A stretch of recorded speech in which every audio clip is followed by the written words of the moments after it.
What's good, Chaotic Nation? It's your boy, Chaos here, and today I'm continuing ranking my favorite Pokemon of each type. This list comes from my experiences playing through the Pokemon franchise over the past several years. The order of this series is based on my least favorite type to my most favorite type, and I will be covering all of the 18 types. A dual type Pokemon has the possibility to be considered for both types it has, because if a Pokemon is one of my favorites, it should be on both lists if it fits on both lists. With that being said, sit back and relax as we dive into the Ice type. Number 10, Glaceon. I'm a fan of all the evolutions on some scale. It's a really cool concept to have a Pokemon with evolutions that span about half of the types in the game. Glaceon ranks slightly above Sylveon on that list because I never really have used this Pokemon too much. I've always thought that Ice types were generally placed way too late in the game to make an impact on your team, and I usually want to have my team established by the 3rd gym, so as not getting Glaceon until about the 7th gym really hindered any placement on my teams throughout the Sinnoh region at least.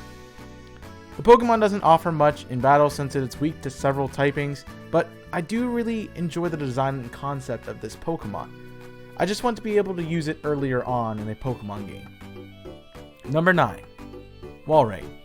Walrate originally wasn't a Pokemon I was very fond of. There are several water and ice type Pokemon out there that are based on similar creatures, making this just one of those on that list. But all that changed when I really started playing Pokemon XD. Cypher P on Blue 6 has a Shadow Spheal, and this is the easiest water type to obtain in the game if you don't choose to evolve your Eevee into Vaporeon. Spheal has become a member of my team in several of my XD playthroughs, and I was very impressed with the sheer power of Walrate. It is an incredibly powerful Pokemon and makes a great team member. I always get worried when I run across one of these now when I do a Nuzlocke because its power can take out pretty much your whole squad. Number 8, Frostlast. Another Pokemon I originally wasn't a fan of is Frostlast. I tended to forget this Pokemon existed until I started to use it because of its unique Ice and Ghost typing. There are a few opportunities to frustrate your opponents via Destiny Bond and Focus Sash, and I've had one of these on a few of my teams, which has helped out in a bunch of different situations. I hope to be able to use this a tiny bit more throughout my actual playthroughs because I've really only used it in some sort of battling format rather than actually in a game, so I would like to experience it in a playthrough.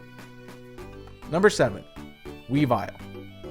I became a fan of Sneasel in Pokemon Colosseum, and I was a really cool Pokemon being a dark and ice type. It's just a really cool concept to me. The raw power and speed of Weavile eventually made me enjoy adding it to my battle teams just a few times, and it works out really well to help with my slower Pokemon on my team. Kit's Weavile really made me enjoy this Pokemon when I saw it in the Lucario movie as well, and it just seems like a really cool companion, and I would like to try it out in a playthrough team. Number 6, Rotom Frost. I am a big fan of Rotom, pun intended, and I like its ability to become several different forms with different types. While Frost is not my favorite Rotom form, I really still enjoy the concept and design of this Pokemon. This thing can be a powerhouse on a team, and it gives great positioning with its ability to use Volt Switch.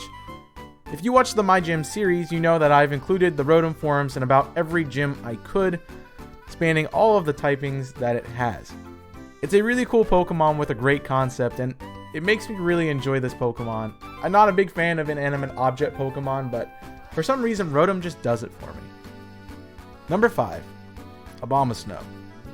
When I saw Gen 4 come out, I was a big fan of the grass type Pokemon, so this thing was something I was very hyped for. I like the concept of this Pokemon, and the snowy pines reminded me of my childhood home, which made this Pokemon somewhat nostalgic for me. Yes, I know it's not super prevalent besides setting up Hail, but now that we have an Alolan Ninetales, do we really even need a Abomasnow out there? Yes, I would argue yes. It's a really cool design and it looks awesome. I love this Pokemon. And it just brings back fond memories for me, and that's a lot of the reason why I like it. Number 4, Alolan Sandslash. I really liked Sandslash before Alola came out, and I was very bummed that I couldn't use this Ice variant because I had Pokemon Sun. Alolan Sandslash instantly became a team member from my first journey through Pokemon Let's Go, and it was a valuable team member. The Ice and Steel typing was quite cool as well to see, although it does have a lot of weaknesses, so be careful when you use it. I've enjoyed using this team as part of my Hail teams, since it is one of the best Hail abusers, becoming a super offensive and fast Pokemon. It also reminds me of Sonic, which is one of my favorite franchises out there, so of course I had to try this out at some point. Number 3, Jinx. Look, I get it. Jinx is a bit weird looking, and a lot of people hate this Pokemon based solely on its design. Now, I honestly thought it was creepy, and I never envisioned using one until I started doing Draft League. I was looking for a final spot on my PDL Season 2 roster, and I wanted something that was sort of fast and sort of offensive, and Jinx just so happened to fit the profile. It gave me the Ice and Psychic type that I needed for my team, and actually became one of my best Mons in the season as it rocked its Choice Scarf or Choice Specs. Jinx is a versatile Pokemon, and it got me out of several situations during that season, which ultimately helped secure the championship for my team. I haven't used Jinx much since then, but I really have cherished using the Pokemon in that season, and I would like to try using it in an actual playthrough team. I think that's the theme of this video. Pokemon that I want to use in an actual playthrough team. Maybe I need to do an Ice-type, Mono-type team. Maybe that's a plan. Find out soon. Twitch.tv/chaos6. Number 2, Gloria and Darmanitan. Yeah, you bet Snowball was making this list. Darmanitan was always a forgettable Pokemon for me, since I really didn't have use for it on my teams in Black and White or in Black and White 2. But when I started crafting my first team for my playthrough of Pokemon Sword, I was looking for an Ice type. I started leafing through the leaks, and I found the Fire Ice Darmanitan and immediately threw it into my lineup. The funny thing is, I still haven't tried out the Fire Ice Zen Mode Darmanitan because I enjoy Gloria and Darmanitan way too much. I found mine works out well with Choice Scarf, thanks to Guerrilla Tactics being its ability, and it was a late game powerhouse that really helped me out in my playthrough. It was also my first shiny hunt in Pokemon Sword and Shield, so it does hold a special place in my heart for that reason as well. Number 1, Alolan Ninetales. Yeah, you guessed it, Alolan Ninetales makes its return to become our top dog for the Ice list. This is the best Alolan form in my opinion. I like the idea of this Pokemon since both of its stabs are super effective on Dragon types. I really did like Vulpix and Ninetales since Brock had one in the anime, and Alolan Ninetales was one of my original members in Pokemon Sun, and I used it in Season 3 of the PDL, and it was one of my most valuable team members.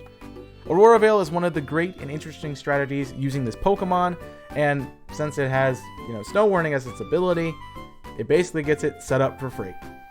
Alolan Ninetales has always been a fun addition to my team, and I can't wait to see which team it ends up on next. Well, that's all I have for this video. I hope you guys enjoyed it, and if you did, make sure you hit that like button and subscribe button for more content. Let me know what your favorite Ice-type Pokemon is in the comment section down below, and make sure you check out the description of this video for more ways to stay connected with the channel, whether that be on Discord, Twitter, or by following the Twitch channel. That's all I have for you, so thank you for watching. Until next time, I'm Chaos, signing off. Stay safe, and as always, burn it up.